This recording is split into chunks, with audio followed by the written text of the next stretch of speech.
50 সূরা calf, রুকু 3, আয়াত 45, মক্কি।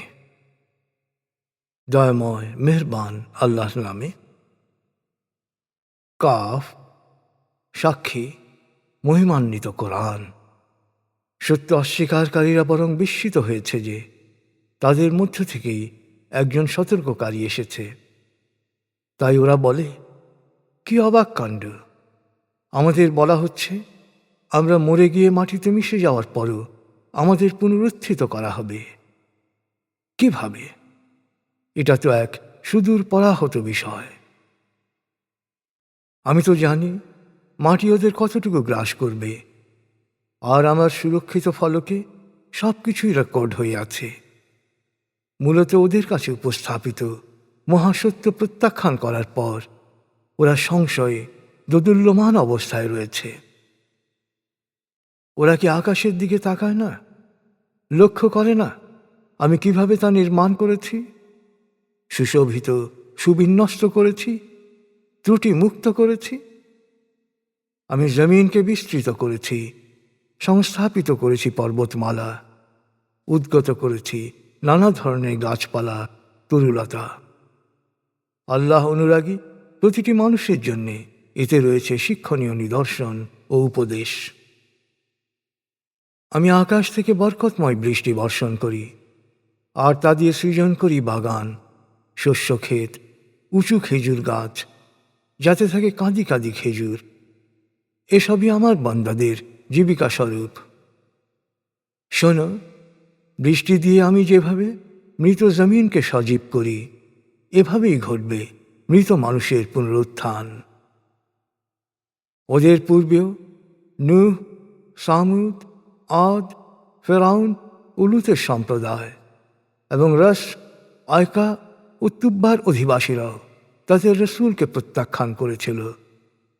ফলে ওদের ওপর নেমে এসেছিল আমার আযাব। আশ্চর্য! আমি কি প্রথমবার সৃষ্টি করেই ক্লান্ত হয়ে গেছি? মোটেই না। তারপরে ওরা পুনঃসৃষ্টির ব্যাপারে সন্দেহে ডুবে আছে। আমি মানুষ সৃষ্টি করেছি, আমি জানি তার প্রবৃত্তি, তাকে কি শালা পরামর্শ দেয়। আমি তার ঘাড়ের শিরার চেয়েও কাছে রয়েছি। মনে রেখো, তার সকল তৎপরতা রেকর্ড রাখার জন্যে রয়েছে ডানে বামে মিলিয়ে দ্বৈত ব্যবস্থায় দুজন অদৃশ্য লিপিকর। মানুষ যে কথাই উচ্চারণ করুক তা রেকর্ড করার জন্য রয়েছে সদা উপস্থিত অদৃশ্য লিপিকর। হে মানুষ, মৃত্যুর স্বাদ অবশ্যই তোমাকে নিতে হবে। জীবন সাহান্যে সে সত্যিই তোমার সামনে উপস্থিত হবে, যা থেকে তুমি সব সময় দৃষ্টি ফিরিয়ে রাখতে চেয়েছ। আর যেদিন সিংহায় ফু দেওয়া হবে, তোমরা সম্মুখীন হবে মহাবিচার দিবসের, যে সম্পর্কে তোমাদের সতর্ক করা হয়েছে বারবার। সেদিন প্রত্যেককে হাজির করা হবে, তার সাথে থাকবে একজন চালক ও তার কর্মের রেকর্ড একজন সাক্ষী।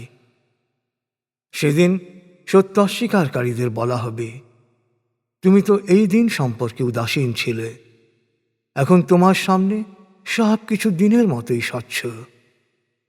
তখন সঙ্গী ফেরেশতা বলবে, এই তার রেকর্ড, পুরো প্রস্তুত অবস্থায় আছে।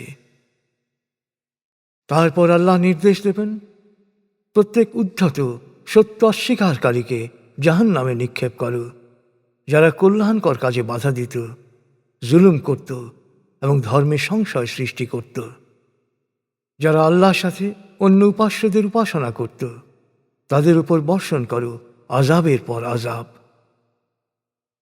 ওদের সহচর শয়তান নিবেদন করবে, হে আমাদের প্রতিপালক, আমি তাকে অবাধ্য করিনি, সে নিজেই ছিল ঘোর বিভ্রান্ত।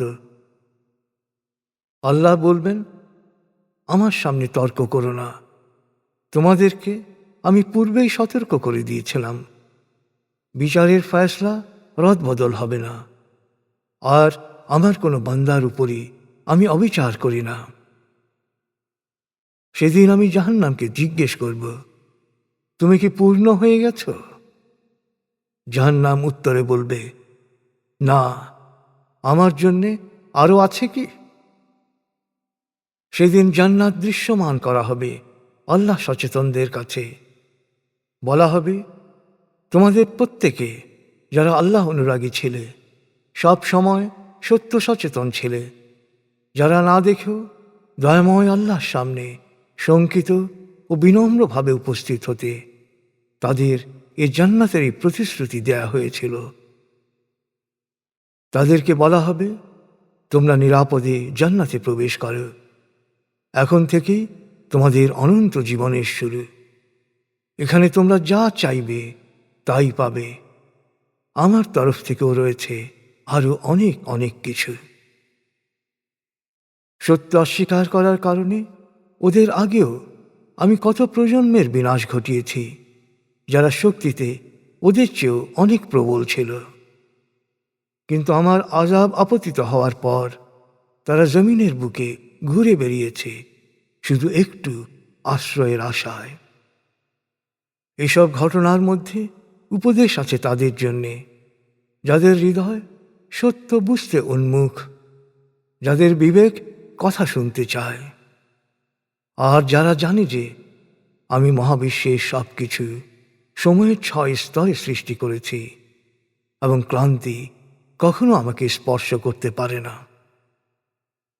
অতএব হে বিশ্বাসীগণ, ওরা যত কিছুই বলুক, উত্তেজিত না হয়ে তোমরা ধৈর্য ধারণ করো এবং সূর্যোদয়ের পূর্বে ও সূর্যাস্তের পূর্বে তোমার প্রতিপালকের সপ্রশংস পবিত্রতা ও মহিমা ঘোষণা করো। তাঁর সপ্রশংস পবিত্রতা ও মহিমা ঘোষণা করো রাতের একাংশে এবং ফরজ নামাজের পরও। শোনো, যেদিন এক ঘোষক নিকটবর্তী স্থান থেকে ডাক দেবে, সেদিন প্রত্যেক মানুষ মহাগর্জন শুনতে পাবে। সেই দিনটি হবে পুনরুত্থান দিবস। হে মানুষ, আমি জীবন দান করি, আমি মৃত্যু ঘটাই। আমার কাছে সবাইকে ফিরে আসতে হবে। যেদিন জমিন বিদীর্ণ হবে এবং মৃতরা উত্থিত হয়ে ছুটতে থাকবে, তখন তাদের সমবেত করা খুব সহজ একটি কাজ।